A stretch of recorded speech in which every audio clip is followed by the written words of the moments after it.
tai ar suspėsim iki 26 balandžio 17 dienos įgyvendinti pirmąją dalį tų nustatytų reikalavimų. Laiko beliko 2 savaitės, tai pasižiūrėkim tada, kaip mums sekasi. Ir kaip ir Giedrė minėjo, tai iš tiesų, jeigu turėsite kažkas kokių klausimų, tai klauskite, pakelkite ranką, Giedrė pamatys, arba jeigu norite, galite parašyti į chatą. Giedrė, kaip ir sakė, sustabdys, galės užduoti klausimus, o aš jums atsakysiu. Šitą susitikimą, kaip ir kitus, organizuojam po mūsų Union vėliava, tai yra mūsų socialiai atsakingo verslo bendruomenė, kur jungiam partnerius, klientus. Tai kaip ir Giedrė minėjo, mes turime tiek svetainėje, tiek LinkedIn'e paskyras, tai galite mus esant norui sekti, mes ten talpinam vienas kitas naujienas, plus lygiai taip pat pasidalinam, kokius kitus pranešimus darysim viena ar kita aktualia tema. Šiek tiek apie mane, jeigu pirmą kartą prisijungėt ir galbūt neturėjot galimybės apie mane daugiau sužinoti, tai mano patirtis daugiau kaip 15 metų kibernetinio saugumo valdymo srityje.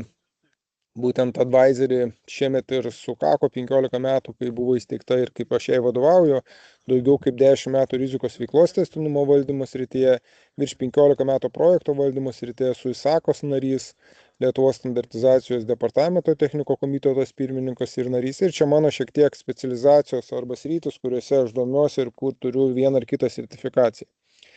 LinkedIn'o mano paskyra, jeigu kas norit, galit pasidaryti screenshotą ir prisijungti, mielai priimsiu visus dalyvius ir jeigu bus klausimų, galėsite užduoti man lygiai taip pat tiesiogiai LinkedIn paskyroje. Taigi apie pačią temą. Tai tema iš tiesų yra aktuali, turbūt jums visiems susirinkusiems, kadangi tie terminai, kaip sakau, jau eina į pabaigą. Ir gal dar pradžiai prieš pereinant prie temos dėstymą paprašysiu, jeigu nebūtų sunku, aš save prisistačiau, tai šiek tiek brūkštelkit į chatą ir parašykit visų pirma, ar jūs esate iš kibernetinio saugumo subjekto organizacijos ir jeigu taip, iš kurios iš esminės ar svarbios, žinot, kad yra priskiriamos organizacijos prie esminių svarbių, jeigu bus tie, kurie nesate iš organizacijų, galbūt iš tiekimo grandinės, lygiai taip pat galite parašyti, kad iš tiekimo grandinės esate, o galbūt yra ir tų, kurie yra prisijungę pasiklausyti, kurie teikia netgi ir kibernetinio saugumo paslaugas, nes ir tokių mes dalyvių turime, tai galite brūkštelti, atsižvelgiant į tai, ką jūs rašysite, šiek tiek galėsiu adaptuoti ir šiek paminėti tam tikrus niuansus, kuriuos turit kiekviena iš mano paminėtų organizacijų. Dar turbūt įvadui reiktų pasakyti, kad mes praeitais metais įgyvendinom vieną iš sutarčių su Krašto apsaugos ministerija ir mūsų būtent buvo darbas parengti visiems kibernetinio saugumo subjektam gaires, tai yra politikų tvarkų sąrašas. Aš jį paminėsiu kelis kartus netgi šio pristatymo metu. Tai būtent mūsų kolegos, aš taip pat dalyvavau, parengėme gaires, tos gairės yra įkeltos į sistemą ir jūs galite pilnai tomis gairėmis naudotis. Tai yra politikų tvarkų projektai, aprašyta metodika, kaip juos užpildyti ir pasitvirtinus juos jūs turėsite įkelti į sistemą.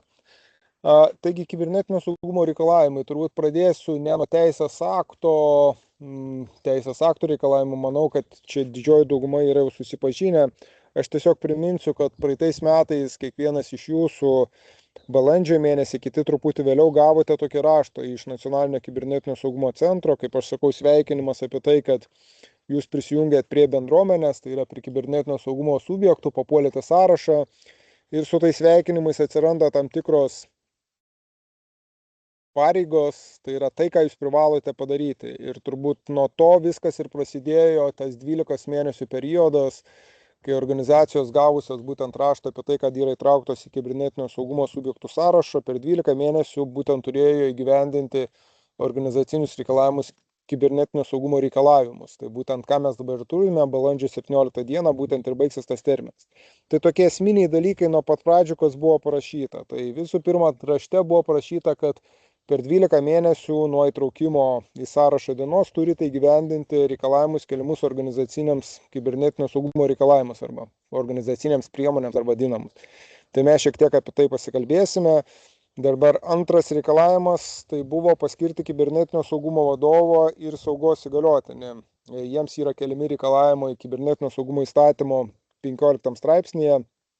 Čia šiek tiek biškai dar apie sąvokos trumpinius, tam, kad tekstą taupyti, apimti ir kuo mažiau būtų informacijos. Tai KSI yra kibernetinio saugumo reikalavimas ir KSRA yra kibernetinio saugumo reikalavimo aprašas, kuris yra patvirtintas vyriausybės nutarimu 818.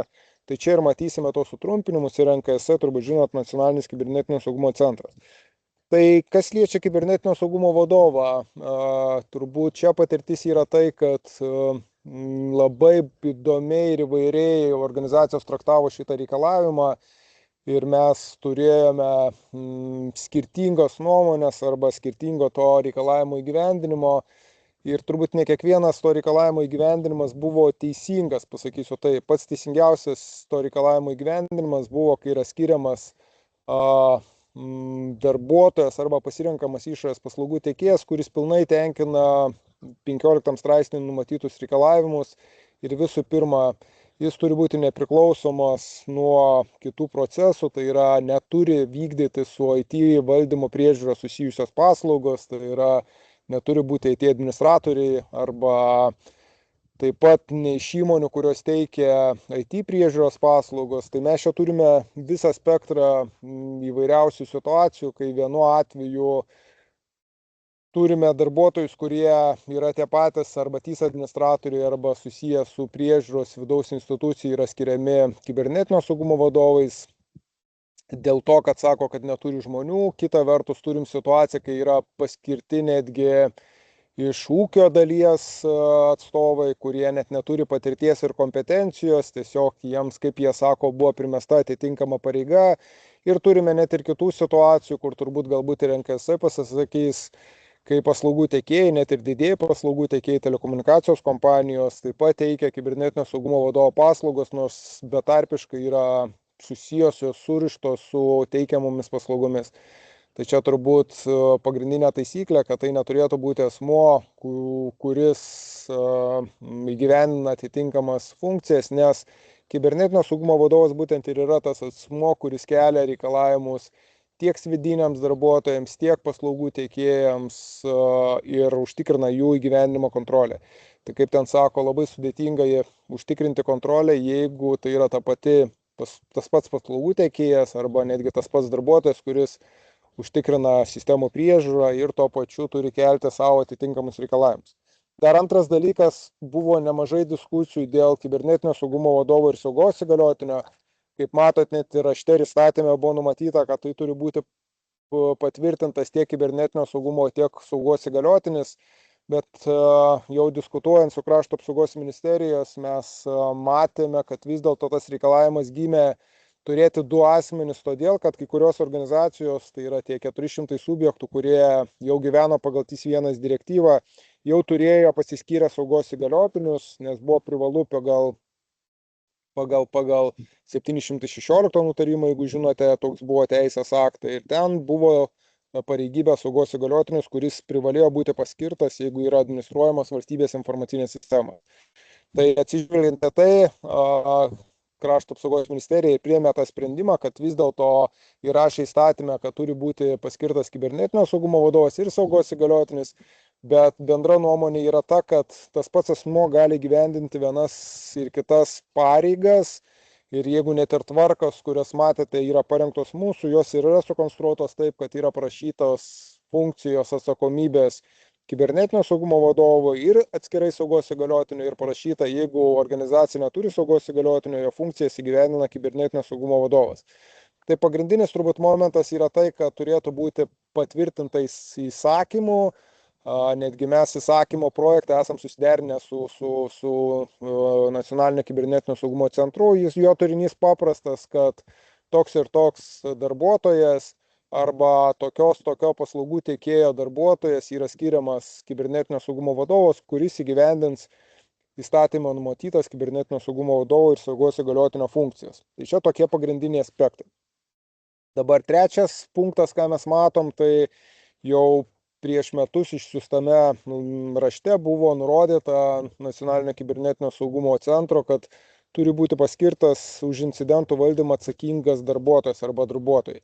Ir anksčiau mes čia turėjom tokias pozicijas kaip incidentų valdymo grupė, dabar kibernetinių incidentų valdymo grupė.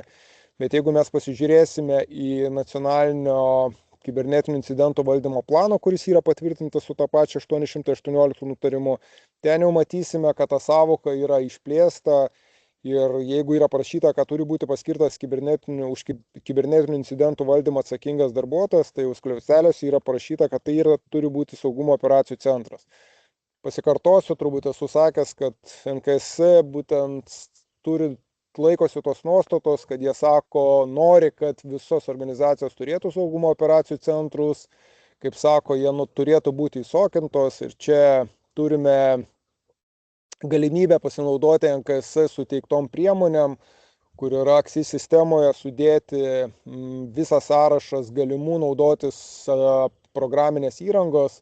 Tai pagrindai yra atviro kodo kai kuri programinė įranga ir netgi sudėti visi konfiguraciniai failai, kaip turėtų būti sukonfigūruota ta įmonė, kad pilnai galėtų įgyvendinti įstatymę numatytus reikalavimus susijusius su žurnalinių įrašų rinkimu, su jų analizė ir panašiai. Tai iš mūsų patirties čia turime labai skirtingą situaciją. Viena vertus turime labai mažai organizacijų, kurios yra pasirengusios ir pasiryžusios turėti pas save saugumo operacijų centrus. Tai tam reikia visų pirma ir turėti resursus, nes žurnalinių įrašų apimtis yra pakankamai didelis, reikia turėti saugyklos, plus reikia turėti kompetenciją, kaip vis dėlto įsidiegti visą tą programinę įrangą, kad iš visų informacinių ir tinklų informacinių sistemų būtų renkami žurnaliniai įrašai. Ir aišku, atitinkamai kompetencija darbuotojų, kad jie gebėtų rinkti, analizuoti, nustatyti, kur yra false positive, atitinkamai duoti komandas, kad pilnai gyvendintų saugumo operacijų centrui keliamus reikalavimus. Ir dar turbūt vienas aspektas susijęs su būtent to reikalavimų įgyvendinimu, ką mes pamatėm iš praktinės situacijos. Nemažai turime klientų, kur jie turi išorės saugumo operacijų centrus. Ir tą situaciją pavadinčiau tokias du tipai. Tai yra viena situacija, kai mes ateiname pirmi kaip kibernetinio saugumo vadovai ir tuomet padedame organizacijom pasirinkti saugumo operacijų centrus. Tai pasirinkti nereiškia, kad konkretų paslaugų tiekėją, bet pasirinkti reiškia, kad mes surašom techninę specifikaciją, kokios paslaugos turi apimti saugumo operacijų centras, kokie yra keliami reikalavimai, reakcijos laikai ir taip toliau. Ir kokie yra keliami papildomi kibernetinio saugumo reikalavimai saugumo operacijų centrų, nes tai yra lygiai tas pats išorės paslaugų tiekėjas, ar tai būtų interneto paslaugų tiekėjas, ar tarpinimo paslaugos teikiančia įmonė, saugumo operacijų centro paslaugų tiekėjas, lygiai taip pat jam turi būti keliami reikalavimai. Ir visiškai priešingą situaciją turime su tokiais klientais, pas kuriuos ateiname ir dažnai būna jau sutartis pasirašyta su saugumo operacijų centro paslaugų teikėjais. Ir čia kyla tokia dviprasmybė, nes tipiškai paslaugų teikėjai paslaugas parduoda tokį susipaketavę paslaugų paketą, jie turbūt pasiskaičiuoja, kas jiems labiau apsimoka arba kas apsimoka, kurie žingsniai, veiksmai apsimoka, sakykime, kurie galbūt ne mažiau, arba reikalauja tam tikrų sąnaudų, bet, kaip sakykime, iš kliento už tai negali paimti tam tikro atlygio. Todėl kiekvienas paslaugų tiekėjas yra susidėjęs tam tikrą įrankių visumą. Vieni naudoja atviro kodo, kiti licencijuojamus, čia atitinkama tam tikra kaina. Tuomet kiti teikia paslaugos 5-8, tai yra 5 darbo dienos 8 valandos, kiti 24/7, tai yra visą parą 7 dienas per savaitę. Ir kas yra turbūt svarbu paminėti, kad kai mes pradėjom dirbti su saugumo operacijų centrais, mes pradėjome kelti atitinkamus reikalavimus, o jie mums pradėjo badyti, sakyti, kad žiūrėkit, sutartyje to ir nėra numatyta.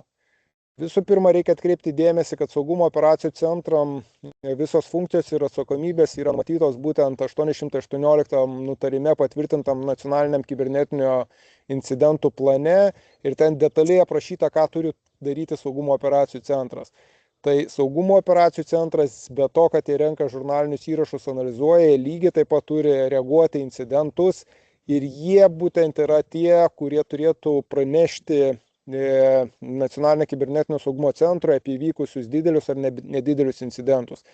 Ir va tokiu atveju, kai mes ateinam pas klientą, klientas, kaip ir galvoja, turi 2 paslaugų tiekėjus ir liktai abu valdo kibernetinius incidentus ir abu turi neva pranešti, visada galvoja, kad kibernetinio saugumo vadovas yra tas asmo, kuris turi užtikrinti reakciją ir pirminę reakciją ir pranešimus. Deja, įstatymas numato labai griežtai, kad tai turi daryti saugumo operacijų centras.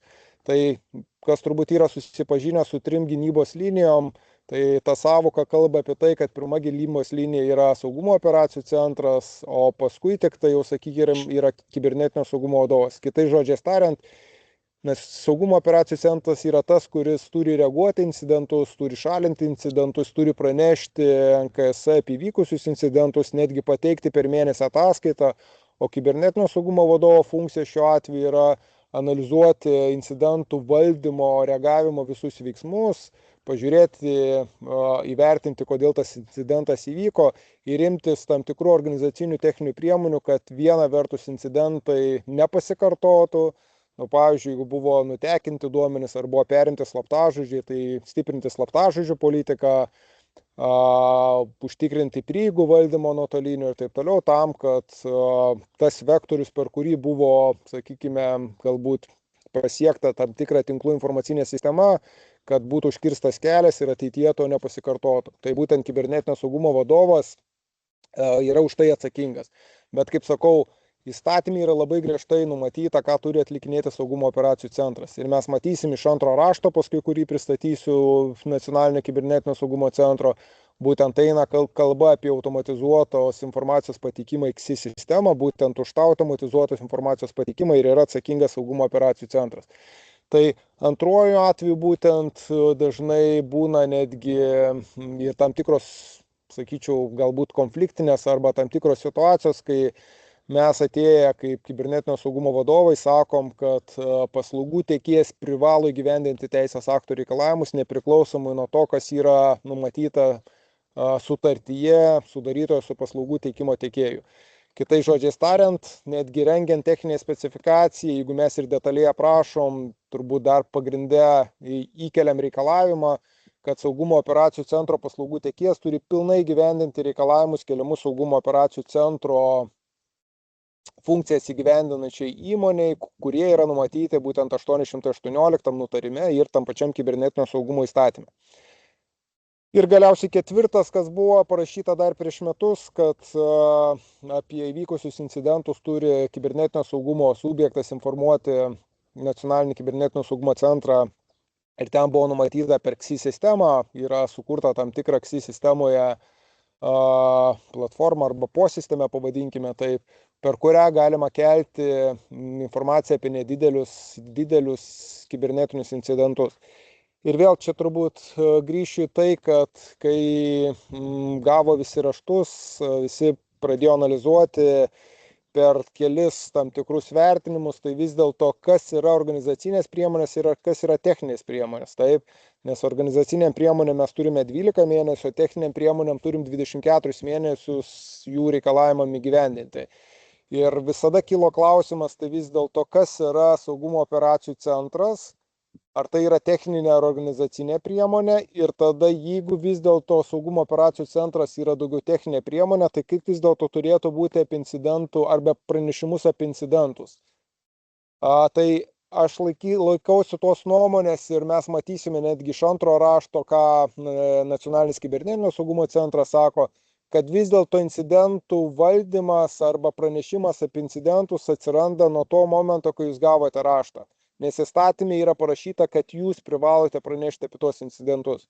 Aišku, praktinis įgyvendinimas turbūt pranešimus apie incidentus, kai organizacijos neturi techninių priemonių, kuriomis galėtų rinkti žurnalinius įrašus, juos analizuoti, neturi kompetencijos, komandos ir taip toliau, tai turbūt labai naivu tikėtis, kad organizacijos, nežinodamas, kad pas juos įvyko incidentas, imtų ir praneštų Nacionaliniam kibernetinio saugumo centrui.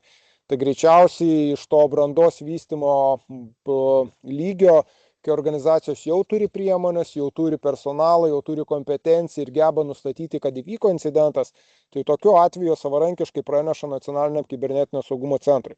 Bet turim ir kitų situacijų, kai būna, kaip NKS pati praneša apie tam tikrus įvykusius incidentus. Kita vertus, netgi yra atvejų, kai kriminalinės policijos biuras praneša apie tam tikrus bandymus perimti asmens duomenis arba netgi konfidencialią informaciją. Tai reiškia, tų šaltinių gali būti labai daug. Bet aš laikausi tos nuomonės, ką išgirdom ir iš Krašto apsaugos ministerijos, kad vis dėlto incidentų valdymas tai yra pirminio etapo, tai yra 12 mėnesių dalis. Ir netgi saugumo operacijų centro paskyrimas arba jo paslaugos įsigijimas yra būtent šito 12 mėnesių laikotarpį. Ir kaip matysime, net iš rašto yra pasakyta, kad jau per 12 mėnesių reikėjo įgyvendinti ir automatizuotą duomenų pateikimą XI sistemą automatizuotomis priemonėmis.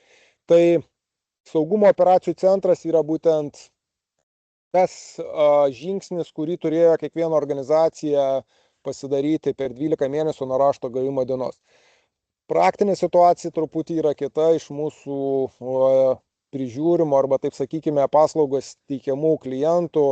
Mes turbūt šiuo metu turim apie 40-45% tie, kurie jau turi arba savo saugumo operacijų centrus, arba yra įsigiję paslaugas iš paslaugų tiekėjų.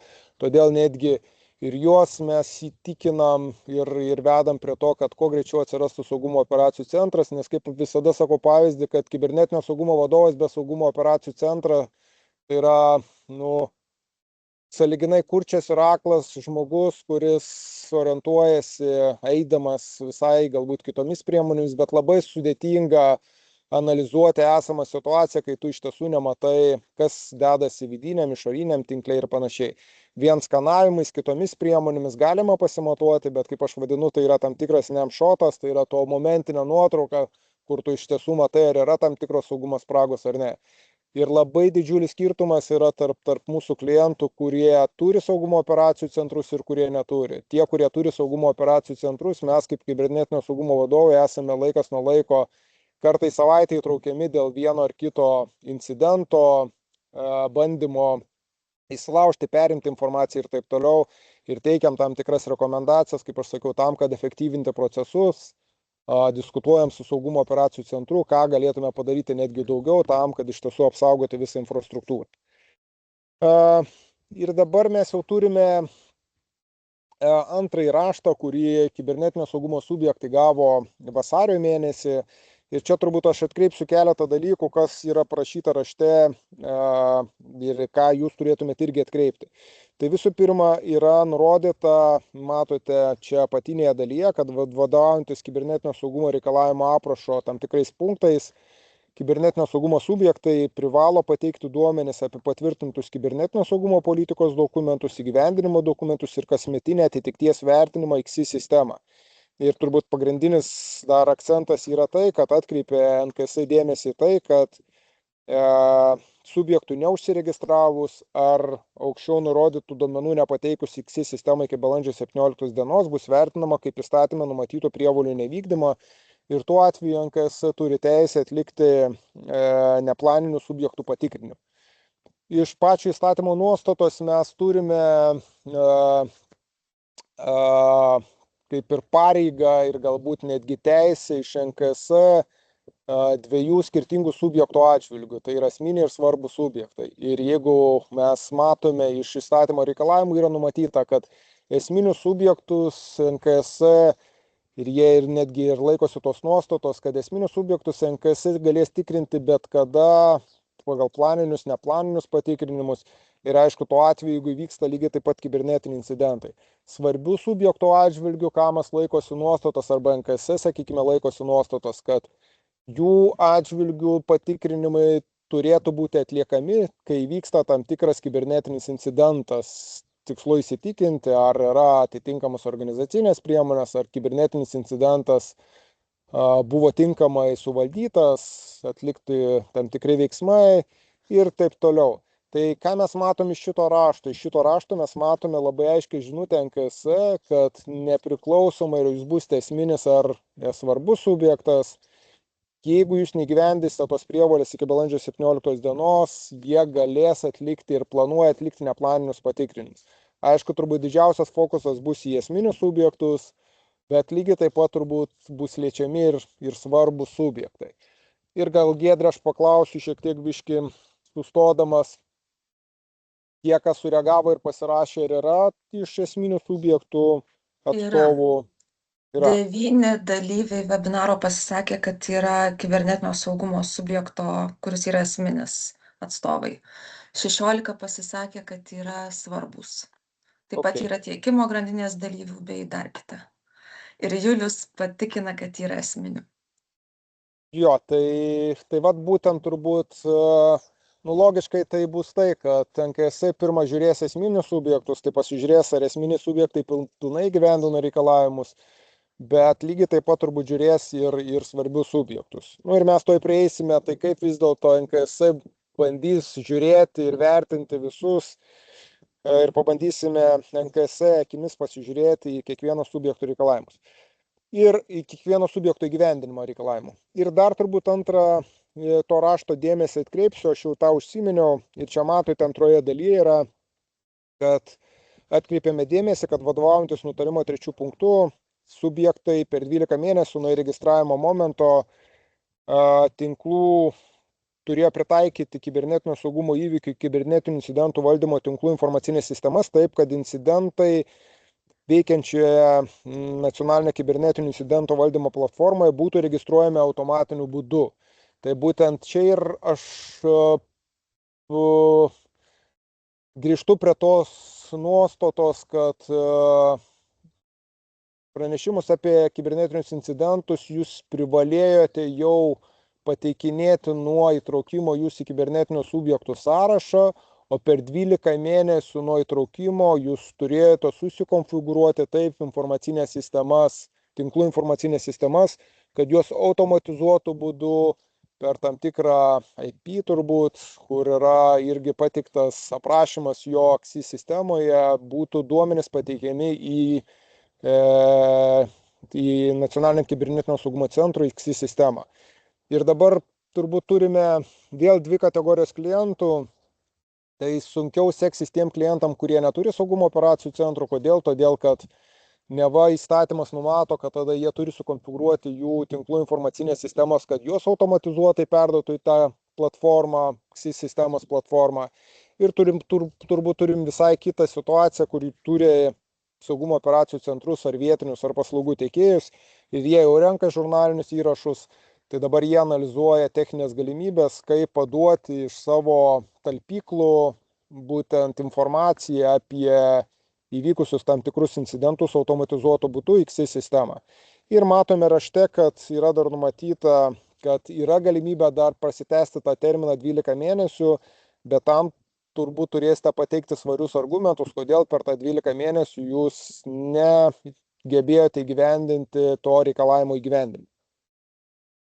Va, tai ką mes matome? Tai mes matome iš rašto, iš nacionalinio kibernetinio saugumo jau papildomo rašto apie tai, kad nacionalinis kibernetinio saugumo centras numato tokias prievolės, kad iki 17 dienos turi būti pateikti, patvirtinti kibernetinio saugumo dokumentai, tai yra politika, kibernetinio saugumo politika ir politika įgyvendintis dokumentai. Mes galėsime prieiti, dar parodysiu tos 13 dokumentų ir politiką, kuriuos mes būtent ir esame parengę. Tada įgyvendinimo dokumentai, tai reiškia, kiekviena politika tvarka turi savyje tam tikrą sąrašą, registrą, ar tai būtų tiekėjų sąrašas, ar tai būtų prieigų valdymo matrica, ar tai būtų asmenys turintys privilegijuotas prieigas, ar tai būtų kiti tų procesų arba tų tvarkų pildymo metu parengti rezultatai, kurie būtent ir turi būti įkelti į XI sistemą. Ir kas dar labai svarbu atkreipti dėmesį, kad Nacionalinis kibernetinio saugumo centras taip pat sako, kad jūs iki balandžio 17 dienos turite atlikti kasmetinę atitikties kibernetinio saugumo įstatymo ir kibernetinio saugumo reikalavimo aprašo reikalavimam atitikties vertinimą. ir vėl taip pat IKSI sistemai kelti atitikties vertinimo ataskaitą ir neatitikčių šalinimo planą. Ir ketvirtas punktas jau mano paminėtas, kad turi būti automatizuotas perdavimas informacijos apie įvykusius incidentus į IKSIS incidentų valdymo platformą.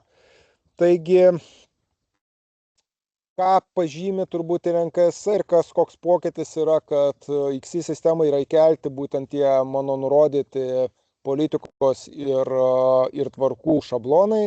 Ir kas yra dar svarbu atkreipti dėmesį, kad yra įkelta visiškai nauja kibernetinio saugumo rizikos vertinimo metodika, kuri yra rekomenduotina pobūdžio, bet ji yra pakankamai gera, sakyčiau taip. Viena vertus, ji nustato tam tikrus papildomus reikalavimus ir matysime netgi iš tų nustatytų papildomų reikalavimų atsiranda dar papildomos prievolės, informacija, kurią turėsite pateikti IKSI sistemą. Ir kas yra gerai, kad ten yra pačioje metodikoje įkelta labai nemažai šablonų, kuriuos galima prisitaikyti savo organizacijai. Aišku, jeigu pilnai žiūrėti tą metodiką nuo pradžios iki pabaigos, nėra pakankamai sudėtinga patirties neturinčiams asmenims, bet galima, kaip aš sakau, išsirinkti tam tikrus perliukus, tam tikrus templeitus, ruošinius, kurie gali palengvinti jūsų gyvenimą. Bet jeigu jūs nesate pažengęs vartotojas ir bent neturėjot patirties atlikinėti kibernetinio saugumo rizikos vertinimą, tai turbūt iš karto bus sudėtinga įkasti visą tą metodiką, nes reikia suprasti jos atitinkamas sąsajas. Taigi, apie IKSI sistemą ir kaip jūs žiūrės Nacionalinis kibernetinio saugumo centras būtent balandžio 17 dieną. IKSI sistema taip iš savybių turi tokius du komponentus. Visų pirma, tai yra numatyta tam tikra privalomoji dokumentacija, kuris suteikia atitikties vertinimo balus nuo 0 iki 100. Ir aš manau, kad tai bus pats pirminis tas komponentas arba tas lakmuso popierėlis, kuris žiūrės Nacionalinio kibernetinio saugumo centras, ar organizacija balandžio 17 dienai turi atitikti 100% ar neturi. O paskui jau ta dalis, kaip sakau, giliau ir žiūrės papildomus tam tikrus dokumentus, ar organizacija yra sukėlusi ar ne. Tai iš privalomų dokumentų arba tos informacijos, kurią turi kibernetinio saugumo subjektas sukelti IKSI sistemą, yra sekantis. Tai yra visų pirma paskirti kibernetinio saugumo vadovą. Ir kaip aš sakau, nepaskyrus kibernetinio saugumo vadovą, tikėtis, kad 100% atitiktis neverta, nes atitinkamai nėra skiriamas balas. Dėl kibernetinio saugumo vadovo taip iš tiesų esame matę, kad kai kurie subjektai yra įrašę bet kurį darbuotoją, kuris netitinka nustatytų kibernetinio saugumo įstatymo reikalavimų. Tai čia turbūt tik tai laiko klausimas, kada NKS paprašys pateikti įrodymus. Kita vertus, per atitikties vertinimą, kurį jūs atliksite arba atliks išorės paslaugų teikėjas, vienas iš punktų ir bus, ar yra paskirtas kibernetinio saugumo vadovas ir ar kibernetinio saugumo vadovas atitinka nustatytus reikalavimus. Tai jeigu atitikties vertinimo metu bus nurodyta, kad netitinka, tai atitinkamai NKS galės prašyti, pareigoti, kad būtų paskirtas tas, kuris atitinka reikalavimus.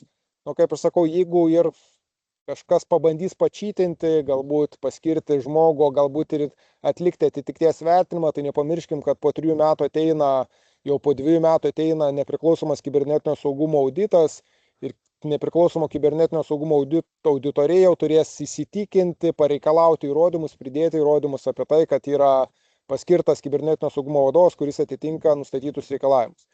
Tarp privalomos informacijos yra ir saugumo operacijų centras. Tai reiškia, jeigu jūs neturite paskyrę saugumo operacijų centro ir nepateikę informaciją apie jį, irgi negausite 100% atitikties.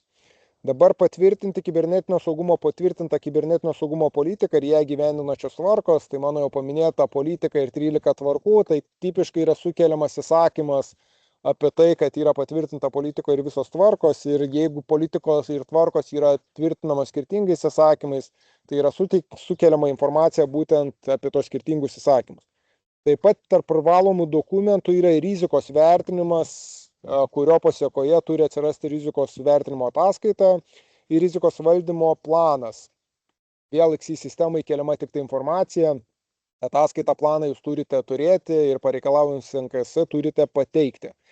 Dabar Nors sakyčiau, kad atitikties vertinimas nėra tarp privalomų dokumentų ir kas gerai susipažinęs su KSI sistema, žinote, kad įkėlus atitikties informaciją apie atitikties vertinimo ataskaitą ir netyčių šalinimo planą neprisideda procentas prie 100 balų.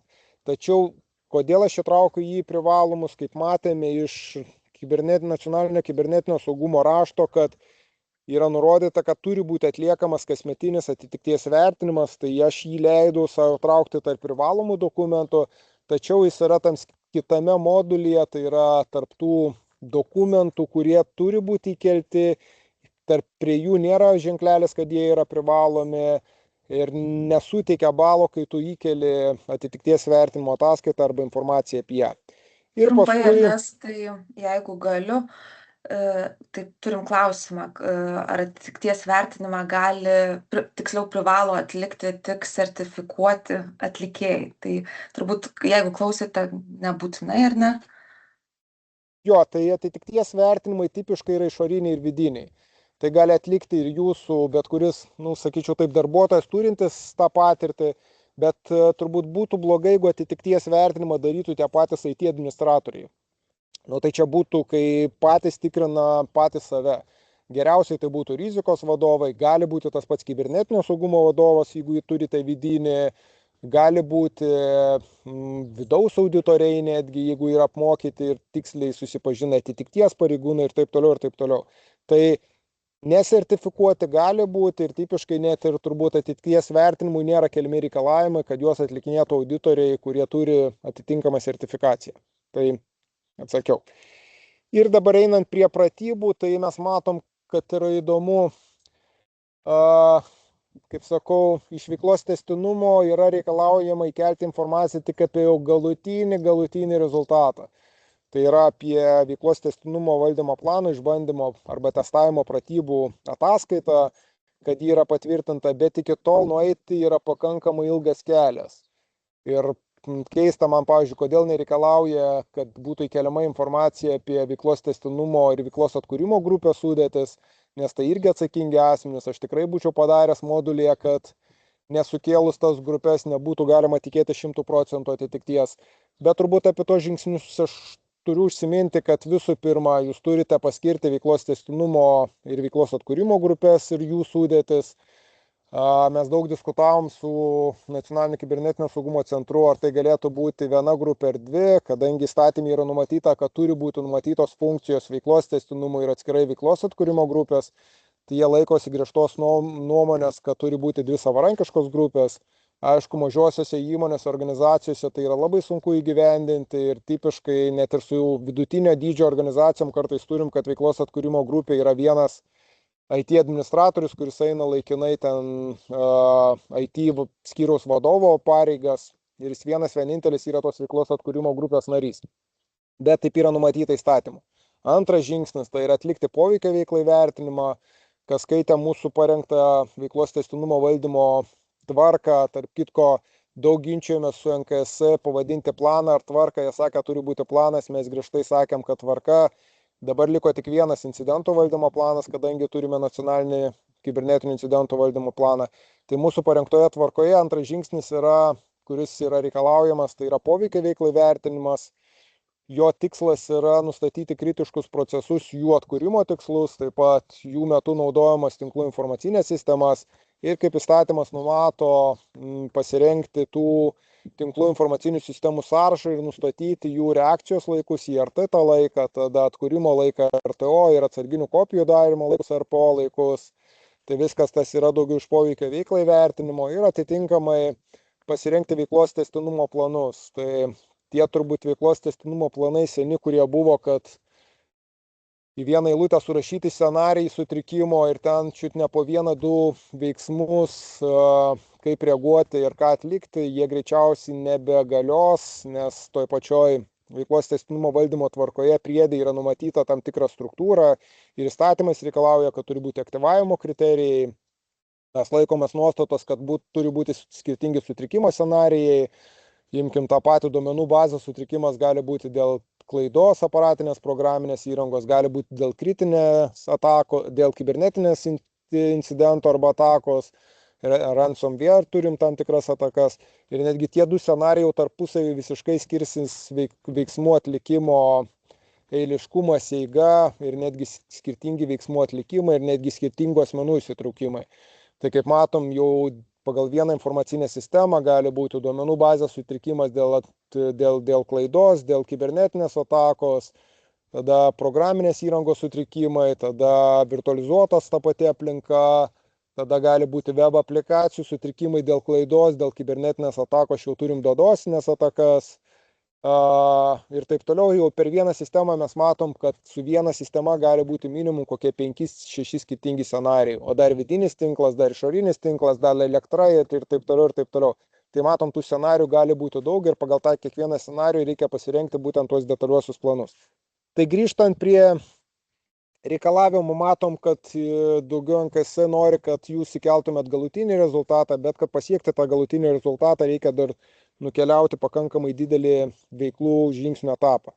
Ir paskutinis, kuris atsirado visiškai, atsiprašau, naujas, tai prie reikalavimų dokumentų arba informacijos jūs turite įkelti priskirtas kritinės tinklų informacinės sistemas, jų turtą, jų komponentą. Čia yra naujovė, jie atkeliavo iš rizikų vertinimo metodikos, nes rizikų vertinimo metodikoje vienas iš pirminių žingsnių yra atlikti kiekvieno turto grupės kritiškumą per vientisumą, prieinamumą, konfidencialumą. Tai kitais žodžiais tariant, jeigu jūs, pavyzdžiui, sakykime, ar bendrai kaip tinklų informacinė sistema ar komponentą, programinę ar aparatinę įrangą priskiriat prie kritiškos turto, prie kritiško informaciją, apie jį turite įkelti XI sistemą. Ir čia, taip sakyčiau, irgi toks labai dviprasmiškas dalykas, nes kai kuriem klientam esam įkėlę vieną vienintelį įrašą apie vieną turtą ir ten 100% atitiktis užsidegė. Tai sakyčiau, jeigu reikėtų sukurti video įrašą, kaip labai greitai pasiekti 100%, tai turbūt sakyčiau, kad galima suvesti informaciją apie vieną kritinį komponentą ir jūs jau galite gauti 100%. Bet jeigu teisingai padaryti, jūs turėtumėt per visas grupės pereiti, įsivertinti programinį įrangą, aparatinį įrangą, patalpas, paslaugų tiekėjus, ten procesai yra, netgi žmonės ir taip toliau ir taip toliau. Ir tie, kurie patenka kritiškai, tai yra tas maksimalus, bet kuris konfidencialumo, vientisumo, prieinamumo balas, jūs informaciją turite sukelti XIS, aš šiek tiek biškį dar parodysiu. Tai čia yra naujovė. Ir jeigu jūs jau viską tą padarėt, kas yra čia privalu, jūs matysite pas save ekrane tam GRC modulėje po kairę XIS sistemoje, kur apžvalga paspaustė, jūs matysite tokį labai gražų mėlyną apskritimą, kur bus parašyta, kad jūs atitinkat 100% reikalavimus. Tai mano giliu įsitikinimu, į ką pirmą žiūrės NKS, tai būtent žiūrės būtent į šitą GRC apžvalgą ir jeigu bus 100% čia, aš manau, kad, kaip sakykime, šitom organizacijom turbūt nesiūs raštus, bet jeigu jais ir pamatys, kad organizacija neturi 100%, tai iš karto rašys, kad jūs neįgyvendinot visų reikalavimų ir nustatys atitinkamą terminą, kad jūs privalėsite per jį pilnai įgyvendinti 100% reikalavimus. Ir dabar grįžtant prie tos naujovės, tai kaip matote, čia yra naujovė, kuri atsirado XIS sistemoje prie turto sąrašų, tai yra ištekliai, atsiranda galimybė arba reikalavimas netgi suvesti atitinkamą informaciją. Jeigu tai yra techninė įranga, matot serveriai, kopijavimo įrenginiai, upsai ir taip toliau, tada yra surašomas pavadinimas, ar jis matomas išorėje ar ne. Ir va čia, kur matome kritinę TIS, tai turite pasirinkti, ar tai yra taip ar ne, tai yra kritinė ar nekritinė. Ir tada suvesti atitinkamą informaciją apie jį. Ir mes matom kategorijas kitas tinklai, mes matom paslaugų tiekėjai, mes matom procesai, mes matom duomenis, matom patalpas ir panašiai ir panašiai. Ir kiekvienos grupėje yra tam tikros subkategorijos, kurias pasirinkus atitinkamai jūs suvedat informaciją. Ir galiausiai pačioje sistemoje galime atlikti kritiškumą, tai kaip matome yra sukonfigūruota tai, kad yra turtas, turto savininkas ir galimybė atlikti kritiškumo vertinimą pasirenkant balus nuo 1 iki 5, kai konfidencialumo, vientisumo, prieinamumą atitinkamai tada jau turtas yra priskiriamas prie kritinio arba nekritinio turto. Tai čia yra naujovė, kurią reikia susivesti ir Esam turėję klientų, kur jau buvom pasiekę 100%, bet kai atsirado šitą naujovę, mums atėmė balus ir mes turėjome 95, jeigu neklystų, procentus, tai turėjome labai greitai susitvarkyti. Čia nėra toksai labai lengvas žingsnis, tai mes adaptavom turto visus sąrašus, turto sąrašuose prie kiekvieno turto kategorijos pridėjom kritiškumą, tada kartu su klientais turėjom atlikti ir tais savininkais turėjom atlikti kritiškumo vertinimą ir atlikę kritiškumo vertinimą jau tuomet nutarėm, kurią informaciją mes patikinėsim XI sistemą, kuri būtent yra kritinės tinklų informacinė sistema ir jų komponentai. Ir dabar antra kategorija tų dokumentų ar duomenų, kurie yra pateikiami XI sistemą, tai jie taip yra parašyti neprivalomi, jie nesuteikia 100%, bet lygiai taip pat XI sistemoje turi būti įkeliami. Ir tie dokumentai arba ta informacija atkeliauja iš įvairių procesų, tai va iš turto valdymo tvarkos yra turto sąrašas. Ir vėl, jeigu taip minimaliai suprasti, tai daugiau eina kalba apie turbūt tinklų informacinės sistemas, tai gali būti kaip tokie bendrai grupiniai komponentai, bet jeigu detaliai, tai turėtų būti bent minimum parengti, tai yra serverių sąrašai, tinklo įrangos sąrašai, patalpų sąrašai, tada paslaugų tiekėjo aš truputį prie kito priskiriu sąrašai, tai reiškia minimum tai parengta. Antra vertus, jeigu kažkas turi automatizuotą, tai gali susirinkti automatizuotomis priemonėmis ir numatyti turto valdymo tvarkoje, kad jūs visą apskaitą vykdote automatizuotom priemonėm. Ir jeigu vis dėlto rankiniu būdu, be to dar iš rizikų vertinimo būtent tos metodikos labai gražus atėjo toksai rekomendacija atlikti turto komponentų tarpusavio ryšius, kur galima nustatyti, kad, pavyzdžiui, tam tikra informacinė sistema yra laikoma tam tikram serveriai, serveris laiko patalpose, paslaugų tiekėjas prižiūri, sakykime, tos tinklų informacinės sistemos atlieka priežiūros paslaugas, tai tada atsiranda tam tikri tarpusavio ryšiai. Kas turi rimtus MDB įrankius, ar tai būtų service deskai, ar tai būtų netgi kiti komponentai, jūs galite tai padaryti automatizuotai. Ir toliau iš turto valdymo irgi turto valdymo tvarkos atsiranda leistinos programinės įrangos sąrašas. Mes kai rengiam du, tai yra paprastų naudotojų ir privilegijuotų naudotojų. XI sistema reikalauja, kad įkeltumėt informaciją bent apie vieną, tai jūs turite pasitvirtinti, kuri leistina programinė įranga. Iš tiekėjo arba trečiųjų šalių valdymo arba tiekimo grandinės saugumo valdymo tvarkos vienas iš priedų yra tiekėjų sąrašas, tai čia turbūt pagrindinis reikalavimas, kad aiškiai labai nusistatytumėt, kokie paslaugų tiekėjai, ką jie prižiūri. Tai jeigu per turto sąsąją žiūrėti, tai reiškia, prie kiekvieno turto atsiranda paslaugų tiekėjas, ar tai būtų serveriai, ar tai būtų aparatinė kita įranga, ar tai programinė įranga, ar programinis kodas, negi talpinimo paslaugos, internetas ryšys ir taip toliau, reiškia, visur yra tiekėjai. Tai čia turite vientisą tiekėjų sąrašą, kur labai aiškiai suprantate, kokius tiekėjus turite. Ir kaip aš paminėjau jau ne vieno seminaro metu, rengiant tiekėjus, aš tipiškai juos skirstau į tam tikras grupės. Tai visų pirma, per dvi tokias prizmes. Pirma, ar yra kibernetinio saugumo subjektas ar nėra. Jeigu tiekėjas yra kibernetinio saugumo subjektas, turbūt jo fokusas yra mažesnis mano, nes jį įpareigoja įstatymas ir NKS bus tas subjektas, kuris reikalaus, kad jis pilnai įgyvendintų. Aš visada kreipiu dėmesį į tos tiekėjus, kurie nėra kibernetinio saugumo subjektai. Tai viena kategorija, nepamirškit, kad yra ir tokie turbūt Microsoftai arba Google ir taip toliau. Tai tikrai jais nesirūpinkite, jais pasirūpins ne Lietuvoje, Europos Sąjungoje ir jiems kels atitinkamus reikalavimus. Ir antras mano skirstimas yra daugiau per paslaugų kritiškumą. Tai yra per tai, prie kokių resursų prieina vienas ar kitas paslaugų tiekėjas. Ir tipiškai pas mane pirmoje kategorijoje yra paslaugų tiekėjai, tai yra, kurie teikia arba Information System as a Service, arba Infrastructure as a Service, tai yra pas kuriuos laikom informacinės sistemas, kurie prieina fiziškai, logiškai prie mūsų infrastruktūros, prie duomenų bazių ir panašiai, tai jie patenka pas mane į pirmą kategoriją. Tarp kitko, į pirmą kategoriją patenka ir saugumo operacijų centras, kadangi jie renka visus žurnalinius įrašus, jie gali matyti visą segmentą ir pilnai valdo visą informaciją ir paskui tada atitinkamai mažėja, tai yra tie, kurie prižiūri aparatinę programinę įrangą, kurie turi prieigas, kurie neturi prieigų, tada aparatinė įranga, patalpos ir taip toliau ir taip toliau. Tai va čia atsiranda tiekėjų sąrašas. Kaip matome iš papildomų reikalavimų ir įstatymė yra numatyta, kad pravedus mokymus turite pasirengti mokymo ataskaitas. Tai tipiškai mes, kai mokymus parengiam, tai iš karto pasirengiam ataskaitą ir įkeliam informaciją į XI sistemą. Privilegijuotų naudotojų sąrašas tai yra tų, kurie turi prieigas. Nepamirškit, kad tai yra tiek vidiniai administratoriai vadinami, tiek išoriniai administratoriai. Ir turbūt su vidiniais administratoriais visada lengva, nes jūs turite sąrašą, tai yra galiausiai netgi ir administratoriaus paskyra yra sukurta ir prieigos suteiktos kaip administratoriai.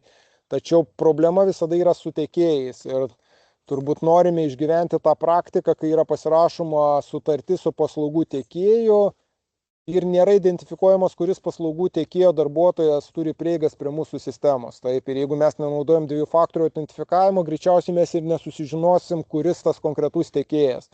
Į vienas išeina atostogauti, kitas išeina iš darbo, jiems yra paprasta, sakykime, jeigu yra suteikta tam tikra prieiga ar VPN tunelis ar panašiai, perduodamas slaptažodis ir jis prisijungia. Tai dabar, kaip ir matote, įstatymas daugiau reikalauja, kad tie tiekėjai, jų darbuotojai būtų identifikuoti, nes jie lygiai taip pat yra administratoriai. Tai reiškia, keičiasi visas procesas. Jūs turite reikalauti, kad būtų pateikiami sąrašai, kas jungiasi, jūs turite reikalauti, kad būtent tie jungtųsi, kurie turi teisę prisijungti. Nepamirškim, jiem turime pateikti konfidencialumo pasižadėjimus, kad jie įsipareigoja laikytis mūsų reikalavimų ir kibernetinio saugumo įstatymo reikalavimų. Ir jeigu jau suteikiam, sakykime, dviejų faktorių autentifikavimus arba tam tikras kitas prieigas ir patvirtinimus, tai mes jau galime identifikuoti, kad būtent tas paslaugų tiekėjas prisijungia, kuriam yra suteikta teisė. Ir jeigu kažkas jau turi privilegijuotų valdymo įrenginius, tai gali netgi ir kontroliuoti tas prieigas ir jų atliekamus veiksmus. Toliau, kibernetinių incidentų valdymo veiksmingumo išbandymo ataskaita, tai mes turime vieną iš tvarkų, kur nusistatom KPI-sus, kaip mes juos matuojam ir mes turime sukelti informaciją būtent apie gautus duomenis. Veiksmingumo vertinimo duomenis, tai yra ta pati atitikties vertinimo ataskaita. KPI-ai, kibernetinio saugumo auditas ir panašiai. Dar vienas labai yra įdomus techninės įrangos gedimų registracija ir visada tada gaunu klausimą, tai kaip reikia daryti, tai pateikti kažkokį tai einamąjį snapshot ar ką. Tipiškai reikia pasitvirtinti, kad jūs turite tokį registrą, kad jūs jame registruojate ir turbūt kiekvienais metais jūs jį turėsite sąlyginai atnaujinti informaciją apie tai, kad jame yra registruojami tam tikri įvykiai. Ir kibernetinio saugumo ataskaita, kurią jūs turėsite įkelti jau praėjus 3 metams, nes dar praėjo tik tai pirmi 12 mėnesių. Tai toks įgyvendinimas. Tipiškai, ką mes darom su kiekvienu klientu, čia yra mūsų pavyzdys.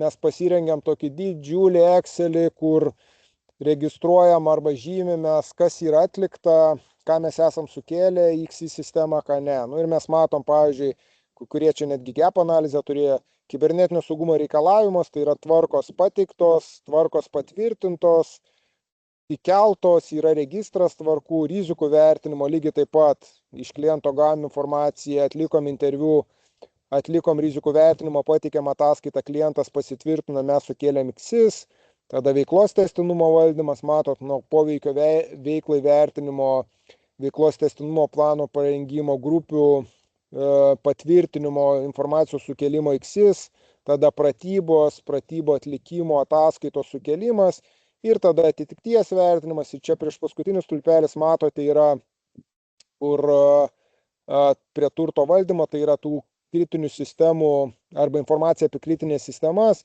ir balandžio 16 dieną jūs turite pasiekti viską. Tai tų klientų, kur turime, kad 100% yra pasiekę net ir su pakeitimais, yra nemažai. Aš įdėjau pavyzdį vieno kliento, su kuriuo mes jau turime beveik viską, dabar atlikinėjom atitikties vertinimą ir atlikus atitikties vertinimą sukelsim informaciją apie atitikties vertinimą ir kritiškumą nusistatinėjom sukelsim apie kritiškumą. Ir dar turim kitą klientą, kur atlikom rizikų vertinimą. Dabar jau baiginėjom veiklos tęstinumo planą, artimiausiu metu atliksime pratybas, lygiai grečiai atliekame atitikties vertinimą ir artimiausiu metu sukelsim informaciją apie atliktus veiksmus ir pasieksime 100% atitikti. Tai va tokie čia truputį iš mūsų įrankių, ką mes darom.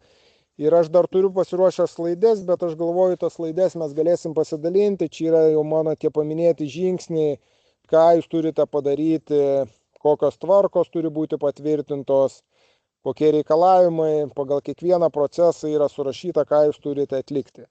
Tai aš lygiai valandą tilpau, susakiau tai, ką norėjau susakyti iki balandžio 17 dienos, tai lieka tas vienintelis klausimas. Tai ar mes spėsim balandžio 17 dienai, tai pasakysiu taip, turime klientų, su kuriais pasirašėm sutartis netgi prieš 2-3 savaitės. Tai aišku, mūsų tikslas turbūt yra pasiekti, kad jie artimiausiai pasiektų tą 100%. Su kai kuriais klientais galbūt mes pasieksim 95%, su kai kuriais turbūt kokie 76%, bet čia turbūt ir bus tie klientai, su kuriuos pasieksime mažiausiai tą atitikties lygį pagal NKS nurodytą raštą ir kibernetinio saugumo įstatymo numatytus reikalavimus. Tai tiek būtų iš mano pusės. O klausimų būtų. Klausimų yra. Paskaitysiu šiek tiek grįžtant prie naujovės kritinio turto vertinimo.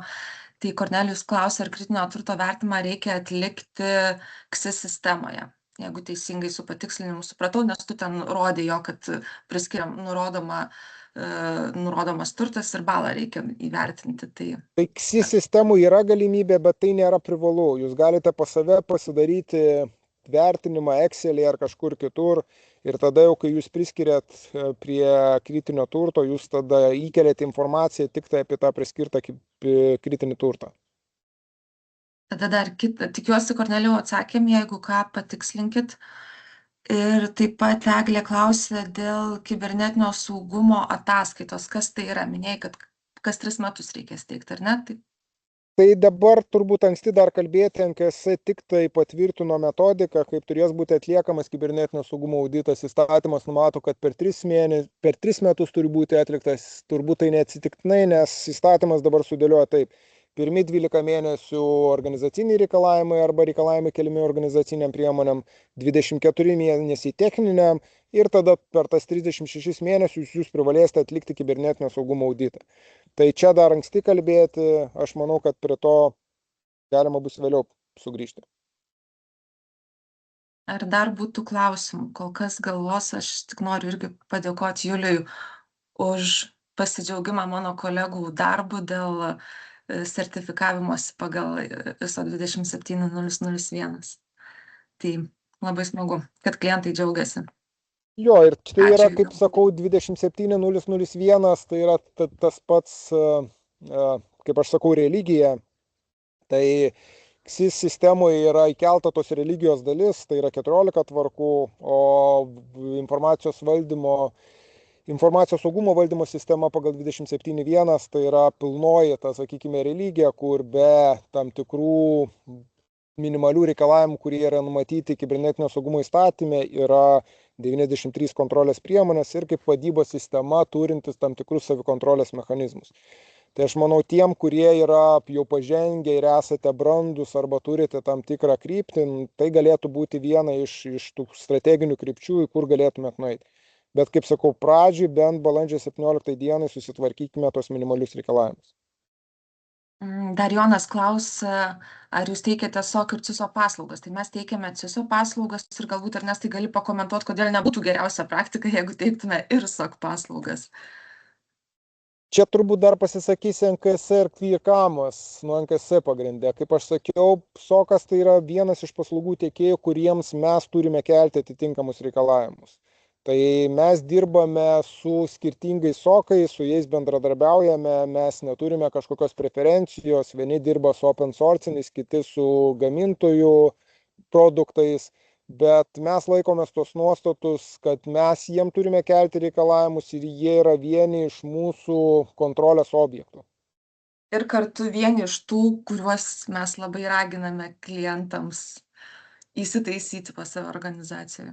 Kita vertus, aš visada ir sakau klientam, ir netgi kolegoms sakau, tol, kol mes neturėsim SOCO, mes sąlyginai esam atsakingi už tą SOCO funkcijų įgyvendinimą, nes klientas yra įsitikinęs, kad jeigu jis nusipirko kibernetinio saugumo vadovo paslaugas, kad mes pilna apimtimi padarysim.